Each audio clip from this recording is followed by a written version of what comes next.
Bienvenidos a otro episodio de Dienton, o mejor dicho, video. Ya va. Hoy hablaremos de los gatos. Empecemos. Los gatos tienen visión nocturna. Duermen todo el día, pero se quedan despiertos toda la noche. ¿Qué puede decir? No mucho.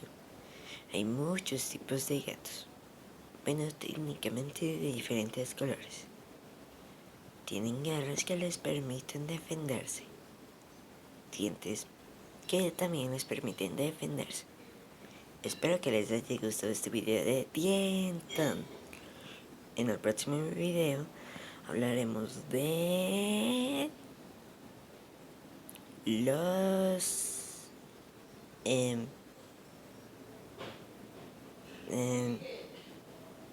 pulpos. Chao.